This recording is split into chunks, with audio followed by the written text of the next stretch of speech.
ವಿಡಿಯೋವನ್ನು ವೀಕ್ಷಿಸುತ್ತಿರುವ ಎಲ್ಲರಿಗೂ ನಮಸ್ಕಾರಗಳು. ಇವತ್ತಿನ ವಿಡಿಯೋದಲ್ಲಿ ನಾನು ಮಾನ್ಯ ಮುಖ್ಯಮಂತ್ರಿಗಳು ಈಗಾಗಲೇ ಒಂದು ಸುತ್ತೋಲೆಯನ್ನು ಹೊರಡಿಸಿದ್ದು, ಆ ಸುತ್ತೋಲೆಯ ಅನುಸಾರ ಎಲ್ಲ ಸರ್ಕಾರಿ ಪ್ರಾಥಮಿಕ ಮತ್ತು ಪ್ರೌಢಶಾಲೆಗಳಿಗೆ ಉಚಿತ ವಿದ್ಯುತ್ ಪಡೆಯಲು ಒಂದು ಅರ್ಜಿಯನ್ನ ಸಲ್ಲಿಸಬೇಕಾಗಿರುತ್ತೆ. ಆ ಅರ್ಜಿಯನ್ನ ಸಲ್ಲಿಸುವುದು ಹೇಗೆ, ಆ ಸುತ್ತೋಲೆಯಲ್ಲಿ ನೀಡಿರುವ ಮಾಹಿತಿಗಳೇನು ಅಂತಕ್ಕಂಥ ಮಾಹಿತಿಯನ್ನ ಈ ವಿಡಿಯೋದಲ್ಲಿ ತಿಳಿಸ್ಕೊಡ್ತಾ ಇದ್ದೇನೆ. ತಾವು ಫಸ್ಟ್ ಟೈಮ್ ನಮ್ಮ ಚಾನಲ್ ಅನ್ನು ನೋಡ್ತಾ ಇದ್ರೆ ನಮ್ಮ ಚಾನಲ್ಗೆ ಸಬ್ಸ್ಕ್ರೈಬ್ ಆಗಿ ಹಾಗೂ ಪಕ್ಕದಲ್ಲಿ ಕಾಣುವ ಬೆಲ್ ಐಕಾನ್ ಕ್ಲಿಕ್ ಮಾಡುವ ಮೂಲಕ ನನ್ನ ಮುಂದಿನ ಎಲ್ಲಾ ವಿಡಿಯೋಗಳ ನೋಟಿಫಿಕೇಶನ್ಗಳನ್ನು ಪಡೆಯಿರಿ. ತಮ್ಮ ಮೊಬೈಲ್ ಅಥವಾ ಕಂಪ್ಯೂಟರ್ನಲ್ಲಿ ಗೂಗಲ್ ಸರ್ಚ್ ಇಂಜಿನ್ ನಲ್ಲಿ ಸ್ಕೂಲ್ ಎಜುಕೇಶನ್ ಕರ್ನಾಟಕ ಎಂದು ಟೈಪ್ ಮಾಡಿ ಸರ್ಚ್ ಮಾಡಬೇಕು. ಆಗ ತಾವು ನೋಡ್ತಾ ಇರಬಹುದು, ಇಲ್ಲಿ ಸ್ಕೂಲ್ ಎಜುಕೇಶನ್ ಕರ್ನಾಟಕ ಸರ್ಕಾರ ಅಂತಕ್ಕಂಥ ಒಂದು ವೆಬ್ ಲಿಂಕ್ ಕಾಣಿಸ್ತಾ ಇದ್ದು ಅದರ ಮೇಲೆ ಕ್ಲಿಕ್ ಮಾಡಬೇಕು. ಆಗ ಆ ಒಂದು ವೆಬ್ಸೈಟ್ ಓಪನ್ ಆಗುತ್ತೆ. ಅಲ್ಲಿ ತಾವು ಸ್ಕ್ರಾಲ್ ಡೌನ್ ಮಾಡಿದಾಗ ತಾವು ನೋಡಬಹುದು, ಇಲ್ಲಿ ಕೆಳಗಡೆ ರಾಜ್ಯದ ಎಲ್ಲ ಸರ್ಕಾರಿ ಪ್ರಾಥಮಿಕ ಮತ್ತು ಪ್ರೌಢಶಾಲೆಗಳಿಗೆ ಉಚಿತವಾಗಿ ವಿದ್ಯುತ್ ಸೌಲಭ್ಯವನ್ನು ಒದಗಿಸುವ ಬಗ್ಗೆ, ಸರ್ಕಾರಿ ಶಾಲೆಗಳಿಗೆ ಉಚಿತ ವಿದ್ಯುತ್ ಸಂಪರ್ಕ ಪಡೆಯಲು ಈ ಲಿಂಕ್ ಅನ್ನು ಉಪಯೋಗಿಸಿ ಮಾಹಿತಿಯನ್ನು ನೀಡಿ ಅಂತಕ್ಕಂಥ ಮಾಹಿತಿಯನ್ನು ಇಲ್ಲಿ ಸ್ಕೂಲ್ ಎಜುಕೇಶನ್ ಅಲ್ಲಿ ಬಿಟ್ಟಿರುತ್ತಾರೆ. ಅದರ ಮೇಲೆ ತಾವು ಮೊದಲನೇ ಒಂದು ಸಾಲುಗಳ ಮೇಲೆ ಕ್ಲಿಕ್ ಮಾಡಿದರೆ ಒಂದು ಸುತ್ತೋಲೆ ತೆರೆದುಕೊಳ್ಳುತ್ತೆ. ಆ ಸುತ್ತೋಲೆಯಲ್ಲಿ ತಿಳಿಸಿರುವಂತೆ ವಿಷಯವನ್ನು ನೋಡೋಣ. ರಾಜ್ಯದ ಸರ್ಕಾರಿ ಪ್ರಾಥಮಿಕ ಮತ್ತು ಪ್ರೌಢಶಾಲೆಗಳಿಗೆ ಉಚಿತ ವಿದ್ಯುತ್ ಸೌಲಭ್ಯ ಒದಗಿಸಲು ಉಲ್ಲೇಖ 1 ಮತ್ತು 3ರಲ್ಲಿ ಆದೇಶ ಹೊರಡಿಸಲಾಗಿರುತ್ತದೆ. ಯೋಜನೆಯ ಅನುಷ್ಠಾನವು ಈಗಾಗಲೇ ಪ್ರಾರಂಭವಾಗಿದೆ. ಸದರಿ ಯೋಜನೆಯನ್ನು ಇನ್ನೂ ನಿಖರವಾಗಿ ಯಶಸ್ವಿಯಾಗಿ ಅನುಷ್ಠಾನಗೊಳಿಸಲು ವಿದ್ಯುನ್ಮಾನ ನಾಗರಿಕ ಸೇವಾ ವಿತರಣಾ ನಿರ್ದೇಶನಾಲಯದಿಂದ ತಂತ್ರಾಂಶವನ್ನು ಅಭಿವೃದ್ಧಿಪಡಿಸಲಾಗಿದ್ದು, ಈ ತಂತ್ರಾಂಶವನ್ನು ಬಳಸಿಕೊಂಡು ಮುಖ್ಯೋಪಾಧ್ಯಾಯರುಗಳು ತಮ್ಮ ಶಾಲೆಯ ವಿದ್ಯುತ್ ಸಂಪರ್ಕದ ವಿವರಗಳನ್ನು ಆನ್ಲೈನ್ನಲ್ಲಿ ದಾಖಲಿಸಬೇಕಾಗಿದೆ. ಈ ಯೋಜನೆಗೆ ಅರ್ಜಿ ಸಲ್ಲಿಸಲು ಶಾಲಾ ಶಿಕ್ಷಣ ಇಲಾಖೆಗೆ ಒಳಪಡುವ ಎಲ್ಲ ಸರ್ಕಾರಿ ಶಾಲೆಗಳ ಮುಖ್ಯೋಪಾಧ್ಯಾಯರುಗಳು ಶಾಲಾ ಶಿಕ್ಷಣ ಇಲಾಖೆಯ ಜಾಲತಾಣವಾದ school-education.karnataka.gov.in ನಲ್ಲಿ ಉಚಿತ ವಿದ್ಯುತ್ ಸಂಪರ್ಕಕ್ಕೆ ಮಾಹಿತಿ ನಮೂದಿಸಲು ಇಲ್ಲಿ ಕ್ಲಿಕ್ ಮಾಡಿ ಎಂಬ ಸ್ಕ್ರಾಲ್ ಲಿಂಕ್ ಅನ್ನು ಪ್ರಕಟಿಸಲಾಗಿದ್ದು, ಸದರಿ ಲಿಂಕ್ ಮೇಲೆ ಕ್ಲಿಕ್ ಮಾಡಿ ಅರ್ಜಿ ಸಲ್ಲಿಸುವಂತೆ ಸೂಚಿಸಿದೆ.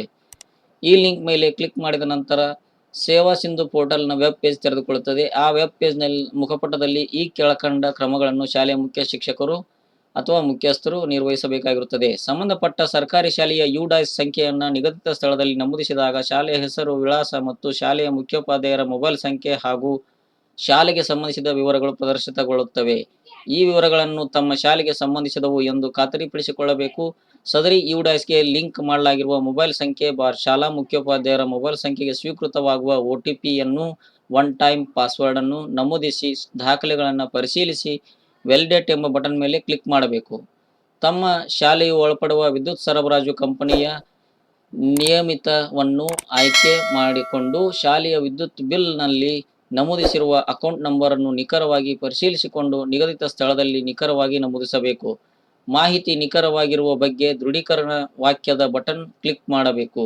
ಅಂತಿಮವಾಗಿ ಕ್ಯಾಪ್ಚಾವನ್ನು ಯಥಾಪ್ರಕಾರ ನಮೂದಿಸಿ ಸಬ್ಮಿಟ್ ಬಟನ್ ಮೇಲೆ ಕ್ಲಿಕ್ ಮಾಡಬೇಕು. ನಂತರ ಅಕ್ನಾಲಜ್ಮೆಂಟ್ ಅನ್ನು ಪಡೆದು ಮುದ್ರಿಸಿ ಕಡತದಲ್ಲಿ ಸುರಕ್ಷಿತವಾಗಿಟ್ಟುಕೊಳ್ಳಬೇಕು.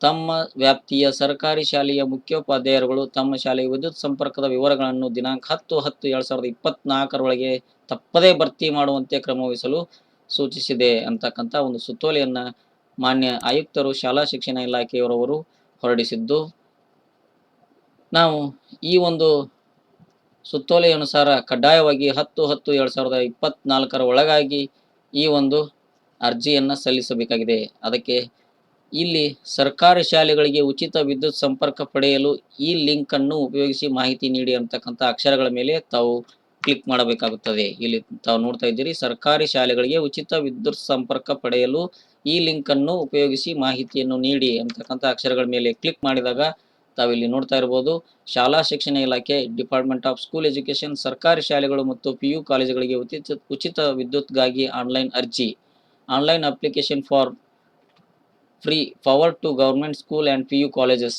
ಇಲ್ಲಿ ತಾವು ನೋಡ್ತಾ ಇರುವಂತೆ ವಿವರಗಳನ್ನು, ಇಲ್ಲಿ ಮೊದಲನೇದಾಗಿ ಸಂಸ್ಥೆಯ ವಿವರಗಳು, ಇಲ್ಲಿ UDIS ಸಂಖ್ಯೆಯನ್ನು ತಾವು ಇಲ್ಲಿ ಮುಂದುಗಡೆ ನೀಡಿರ್ತಕ್ಕಂಥ ಒಂದು ಸ್ಥಳದಲ್ಲಿ ಎಂಟ್ರಿ ಮಾಡಬೇಕಾಗುತ್ತೆ. ತದನಂತರ ಅಲ್ಲಿ ಶಾಲೆಯ ಹೆಸರು, ಶಾಲೆ ಕಾಲೇಜಿನ ಹೆಸರು ಮತ್ತು ಮುಖ್ಯ ಗುರುಗಳ ಮೊಬೈಲ್ ಸಂಖ್ಯೆ, ಜಿಲ್ಲೆಯ ಹೆಸರು, ನಂತರ ತಾಲೂಕಿನ ಹೆಸರು, ಗ್ರಾಮ ಪಂಚಾಯಿತಿಯ ಹೆಸರು, ವಿಧಾನಸಭಾ ಕ್ಷೇತ್ರದ ಹೆಸರು,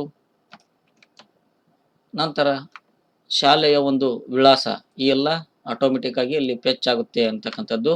ತದನಂತರ ನಾವಿಲ್ಲಿ ಕೆಳಗಡೆ ಎಸ್ಕಾಂ ನೇಮು, ಇಲ್ಲಿ ತಾವು ಯಾವ ಒಂದು ಎಸ್ಕಾಂಗೆ ಸಂಬಂಧಪಟ್ಟಿದ್ದೀರಿ ಅಂತಕ್ಕಂಥ ಒಂದು ಡೀಟೇಲ್ಸ್ ಅನ್ನ ಇಲ್ಲಿ ಸೆಲೆಕ್ಟ್ ಮಾಡ್ಕೊಳ್ಬೇಕಾಗುತ್ತೆ. ಸೆಲೆಕ್ಟ್ ಮಾಡ್ಕೊಂಡ ನಂತರ ತಮ್ಮ ಶಾಲೆಗೆ ಈಗಾಗಲೇ ಬಿಲ್ ಬರುತ್ತಿರುತ್ತೆ, ಅದರಲ್ಲಿ ಇರ್ತಕ್ಕಂಥ ಅಕೌಂಟ್ ನಂಬರ್ ಅನ್ನ ಇಲ್ಲಿ ಎಂಟ್ರಿ ಮಾಡಬೇಕು. ಅದರಲ್ಲಿರುವಂತೆ ಹೆಸರನ್ನ, ಅದರಲ್ಲಿರುವಂತೆ ವಿಳಾಸವನ್ನ ಇಲ್ಲಿ ಎಂಟ್ರಿ ಮಾಡಿ, ತದನಂತರ I certified that the mentioned information are correct, ಮೇಲೆ ತಿಳಿಸಿದ ಎಲ್ಲ ಮಾಹಿತಿಗಳು ಸರಿಯಾಗಿವೆ ಎಂದು ನಾನು ಪ್ರಮಾಣೀಕರಿಸುತ್ತೇನೆ ಎನ್ನುವ ಒಂದು ಅಕ್ಷರಗಳ ಮೇಲೆ ಕ್ಲಿಕ್ ಮಾಡಿ ಇಲ್ಲಿ ಕೆಳಗಡೆ ಐ ಅಗ್ರಿ ಅಂತಕ್ಕಂಥ ಒಂದು ಚೆಕ್ ಬಾಕ್ಸ್ ಅನ್ನ ಸೆಲೆಕ್ಟ್ ಮಾಡುವುದರ ಮೂಲಕ, ತದನಂತರ ಕೆಳಗಡೆ ಕಾಣಿಸ್ತಿರ್ತಕ್ಕಂಥ ಈ ಒಂದು ವರ್ಡ್ ವೆರಿಫಿಕೇಶನ್ ಕ್ಯಾಪ್ಚಾ ಕೋಡ್ ಅನ್ನ ತಾವು ಇಲ್ಲಿ ಕೆಳಗಡೆ ಜಾಗದಲ್ಲಿ ಎಂಟ್ರಿ ಮಾಡಿ ಸಬ್ಮಿಟ್ ಮಾಡಬೇಕಾಗುತ್ತೆ. ಸಬ್ಮಿಟ್ ಮಾಡಿದ ನಂತರ ಒಂದು ಅಕ್ನಾಲೇಜ್ಮೆಂಟ್ ಕಾಪಿಯನ್ನ ತಾವು ಡೌನ್ಲೋಡ್ ಮಾಡಿಕೊಳ್ಬೇಕಾಗುತ್ತೆ. ಆ ಡೌನ್ಲೋಡ್ ಮಾಡ್ಕೊಂಡಿರ್ತಕ್ಕಂಥ ಅಕ್ನಾಲೇಜ್ಮೆಂಟ್ ಕಾಪಿಯನ್ನ ತಮ್ಮ ಶಾಲೆಯಲ್ಲಿ, ತಮ್ಮ ಕಡತದಲ್ಲಿ ತೆಗೆದುಕೊಳ್ಬೇಕಾಗುತ್ತೆ. ಇಲ್ಲಿ ತಾವು ನೋಡ್ತಾ ಇದ್ದೀರಿ, ಇಲ್ಲಿ ಒಂದು ಅಕ್ನಾಲೇಜ್ಮೆಂಟ್ ಕಾಪಿಯ ಒಂದು ಮಾಹಿತಿಯನ್ನ ನಾನು ಇಲ್ಲಿ ತೋರಿಸ್ತಾ ಇದ್ದೇನೆ. ಈ ತೆರನಾಗಿ ತಾವು ತಮ್ಮ ಶಾಲೆಯ ಒಂದು ಉಚಿತ ವಿದ್ಯುತ್ ಸೌಲಭ್ಯವನ್ನ ಪಡೆಯೋಕ್ಕೋಸ್ಕರವಾಗಿ ತಾವು ಇಲ್ಲಿ ಅರ್ಜಿ ಸಲ್ಲಿಸುವುದು ಕಡ್ಡಾಯವಾಗಿರುತ್ತದೆ. ಅರ್ಜಿ ಸಲ್ಲಿಸಲು ಕೊನೆಯ ದಿನಾಂಕ 10/10/2024 ಆಗಿರುತ್ತದೆ. ಇಲ್ಲಿ ನೀಡಿರ್ತಕ್ಕಂಥ ಮಾಹಿತಿ ತಮಗೆ ಉಪಯುಕ್ತವೆನಿಸಿದ್ದಲ್ಲಿ ಈ ವಿಡಿಯೋಗೆ ಒಂದು ಲೈಕ್ ನೀಡುವುದನ್ನು ಮರೆಯಬೇಡಿ, ಹಾಗೂ ಈ ವಿಡಿಯೋವನ್ನು ಇತರ ಮುಖ್ಯ ಗುರುಗಳೊಂದಿಗೆ ಶೇರ್ ಮಾಡಿಕೊಳ್ಳಿ. ಧನ್ಯವಾದಗಳು.